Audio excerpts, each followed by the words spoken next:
उपराष्ट्रपति जगदीप धनखड़ का इस्तीफा मंजूर किया जा चुका है। अचानक हुए इस इस्तीफे ने केंद्र की मोदी सरकार के अंदर चल रहे विरोधाभास को एकदम सतह पर ला दिया है। आप कह सकते हैं कि धनखड़ साहब ने खराब सेहत के चलते इस्तीफा दिया है, लेकिन राजनीति में अक्सर खराब सेहत खराब मौकों को ढकने के लिए इस्तेमाल किया जाता है।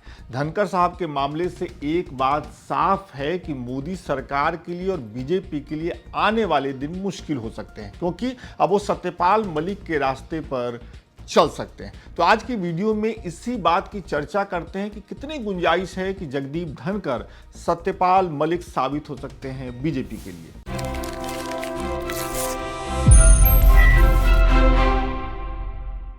साल 2014 के बाद भारतीय जनता पार्टी यानी बीजेपी एक राजनीतिक पार्टी न होकर एक अवैध किले में तब्दील हो गई।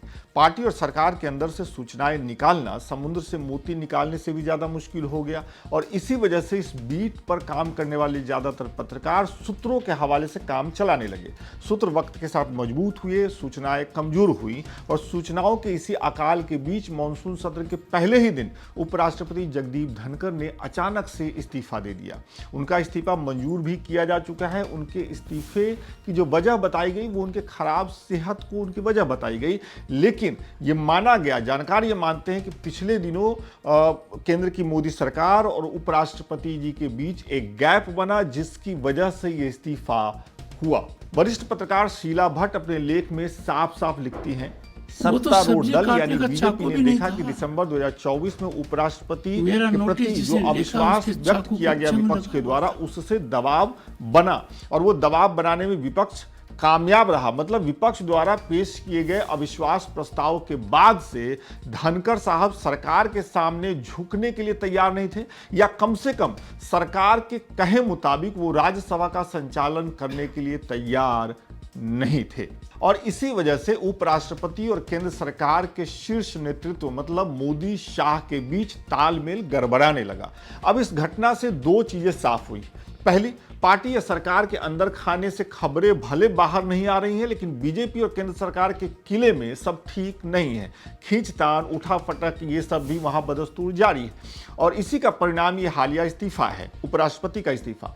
दूसरी बात, केंद्र सरकार न केवल विपक्ष को साध पा रही है, सामंजस्य बिठा पा रही है, और न ही सरकार के अंदर बातचीत से कुछ ठीक हो पा रहा है। अगर जगदीप धनखड़ किसी बात से नाराज थे, उन्हें कोई बात ठीक नहीं लग रही थी, तो सरकार की तरफ से बातचीत होनी चाहिए थी। बातचीत क्यों नहीं हुई? आखिर वो एक संवैधानिक पद पर बैठे हैं, उन्हें अचानक से ऐसे कैसे जाने दिया गया? उनका विदाई भाषण भी नहीं हुआ, ये मौका भी नहीं मिला उनको, और हमारे आपके दफ्तर में इस तरीके से इस्तीफे नहीं होते। तो ये देश के उपराष्ट्रपति के इस्तीफे की बात हो रही है।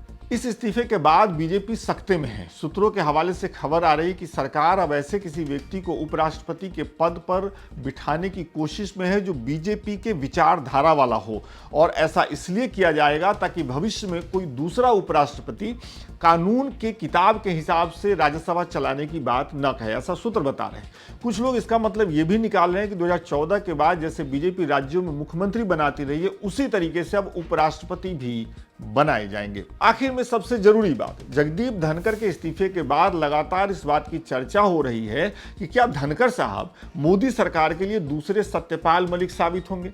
आपको मालूम है कि जम्मू कश्मीर के पूर्व गवर्नर सत्यपाल मलिक अपने पद से हटने के बाद मोदी सरकार के कटु आलोचक बन गए। उन्होंने हर बड़े मौके पर मोदी सरकार को घेरा। उनकी आलोचना से मोदी सरकार को भले कोई चुनावी नुकसान नहीं हुआ, लेकिन सरकार की छवि पर डेंट तो जरूर लगा। आजकल सत्यपाल मलिक अस्पताल में हैं, सार्वजनिक तौर से सक्रिय नहीं है। तब कई आलोचक मान रहे हैं कि अगर किसी खटपट की वजह से जगदीप धनखड़ साहब को अपने पद से इस्तीफा देना पड़ा, और वैसे देना पड़ा जैसे दिख रहा है, तो वो चुप नहीं बैठेंगे। विपक्ष में भी उनके कई साथी हैं जो अब उनके पद से इस्तीफा देने के बाद सीधे तौर पे उनसे संपर्क कर सकते हैं, और अगर वक्त रहते बीजेपी ने धनखड़ साहब को, जगदीप धनखड़ साहब को नहीं साधा, तो वो पार्टी और सरकार के लिए गले की हड्डी बन सकते हैं। एक बात और ध्यान रखिए, सत्यपाल मलिक ने जब मोदी सरकार पर अटैक करना शुरू किया था तो सरकार अपने दम पर पूर्ण बहुमत से चल रही थी, लेकिन आज जो मोदी सरकार केंद्र में है वो नीतीश कुमार और चंद्रबाबू नायडू के सहारे से चल रही है, और सहारा तो सहारा ही है, चाहे वो कितना ही मजबूत और टिकाऊ क्यों न हो। तो कुल मिलाकर के इस पूरे मामले पे आपकी क्या राय है? जगदीप धनखड़ साहब ने जैसे इस्तीफा दिया उस पर आपकी क्या राय है? जगदीप धनखड़ के इस्तीफा देने के बाद जो बातें सामने आ रही हैं कि मोदी सरकार से उनकी नहीं रही थी, माफ करिएगा, पट नहीं रहा था दोनों के बीच में, उस पर आपकी क्या राय है? और